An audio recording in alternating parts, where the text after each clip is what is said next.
This is actual Netflix, and we're going to talk about the Outrun with Saoirse Ronan and Papa Asiedu. So, Sharon, tell us about the Outrun.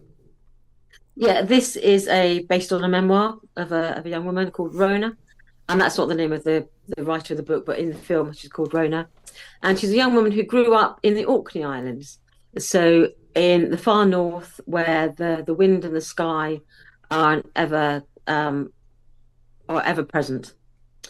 And as soon as she was old enough, she did what a lot of islanders do. They left. She left, and she went down to London. We say up to London. She went down to London, and from it what is pretty. started It off is pretty as much the opposite end of the country from where you yeah, are. yeah, we're an island down the bottom. She did an island at the top. So yes, she goes to London, and what starts off as just like a bit of social drinking, and having fun with her mates and her boyfriend, turns into be the fact that she doesn't control it the way all her other friends do. For them, when it's time to go to work, she stops drink. They stop drinking. They pull themselves together. They sober up and they go to work. And they hold down their jobs and they have their relationships and they have their friendships and they have things that they value. But for her, drink takes over, and it becomes pretty clear that she becomes an alcoholic. And when she drinks, she is reckless. She's aggressive. She's emotional. She's either bursting into tears or raging. And she, bit by one, she basically drives everyone away. The love of her life, her boyfriend, who she's been with, he basically can't bear it any longer. And as much as he tries to support her, he can't. And it all comes to a head when she basically is attacked and she takes herself into rehab. And she then decides that I can't carry on the way I'm going. So she goes into rehab to get sober, and she decides she's going to go home to the Orkneys to see if she can get herself back together. And it's called the Outrun because on the farm you have basically like the fields close to the farm, and then you have like the hills in the background, called the Outrun, where sort of the sheep are sent to sort of graze. It's like a safe place for them. It's somewhere they can go, but it's far away from the farmhouse. It's where animals sort of go. They're sort of semi-wild, but it's sort of like a safe place. So she goes to the outrun of her life, which is up into the Hebrides and the Orkneys, and she stays home for a little while, but she finds that it isn't helping her either, just being with her family. Her dad's bipolar. Her mum is a sort of she describes her being very religious, but I would describe it just she's just a Christian. But so like she prays for her daughter, and she Yeah, has her church friends round, and they say, "Oh, I'm going to pray for you," and she finds that repulsive, and so she retreats even further. So she goes, even though she's in the Orkney Islands, she then retreats to a much smaller Orkney Island, yeah. um, to sort of find herself and to sort of go into that struggle with being sober. And I say it's basically a journey of the ups and downs, the failures, the triumphs, the highs, the lows of being an alcoholic and trying to be a functioning alcoholic, someone who is an alcoholic but who doesn't drink, Yeah. I and how mean, that how you can live with that. yeah. This is one of those films that got described as meditative or meditative peace, where there's like a peace, where there's a lot of shots of like the lambing and the animals and the nature and Yeah, all that. But was it effective? What did you think? I did in some ways. Yes, in some ways I did because though I thought in some ways the use of the music for me I found it intrusive because I think she was retreating to the Highlands, and I think it's a state of her mind because she was playing like this sort of, I don't know how to describe it, but for me it was just like a lot of repetitive sounds. Mm, So I don't want to call it like drum and bass because I don't really know what that sounds like because it's not something I listen to. So I can't yeah. say, oh, she was listening to this, but she to me she was listening to a lot of these sort of techno, loud, repetitive sounds. So I don't even know how to describe that.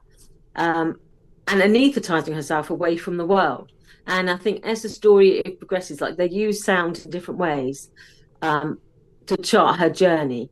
And because there's a lot of this intrusive music, to me, I was thinking, well, you're still separating yourself from the world. If you want to be almost like healed by the landscape, then using this music is creating a barrier between you and the landscape because I think you sounds of described the that very wind, the well, that sounds of music, the Sharon.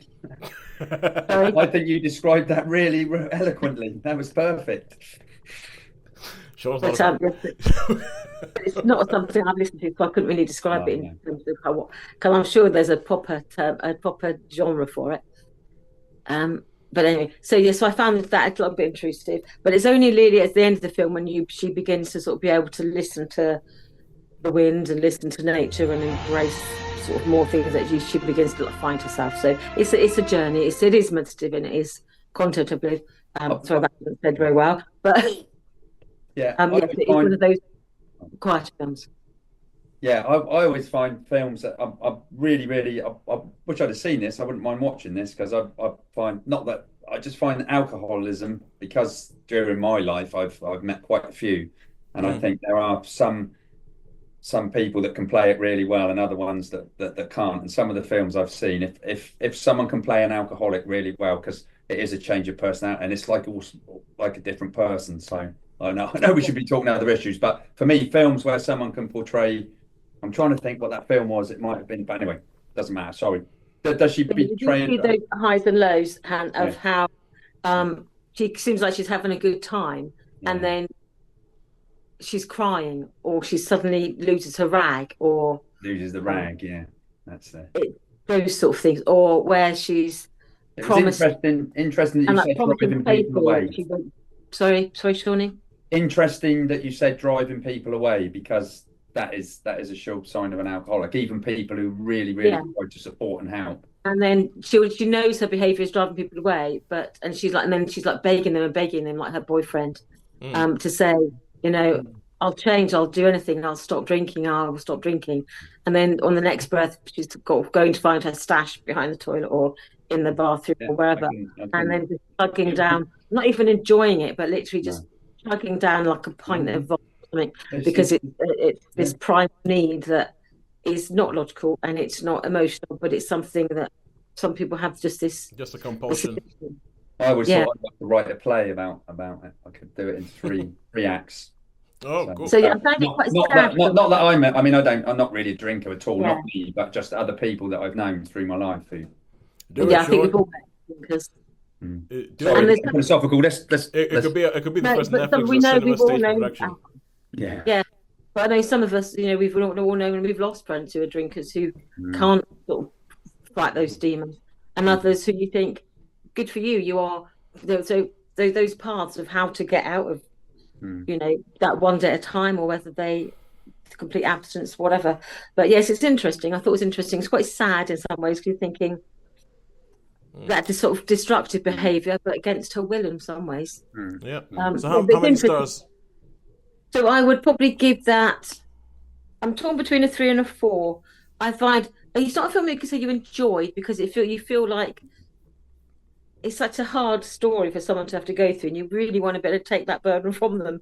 So in terms of that and the emotional connection, then I'd probably say it was a 4, because it did make me feel for like, it's not a situation that I've ever been in, but I really, really feel for her, even though she wasn't very likable. Yeah. And we couldn't say, she's a lovely young lady. I thought she was awful most of the time, but you really felt for her. You felt compassion for her in that situation. She's an absolute tearaway. Yeah, and you'd probably think, if I know, I probably wouldn't know someone like that, because I would have been driven away, probably at school. I would have been like, your path is going that way and mine just isn't. So our paths would have parted then. So I probably wouldn't have been around when she was 30 and, climbing the walls, bless her. So, so a 4. So a 4. All right, cool. So all that's left to ask is,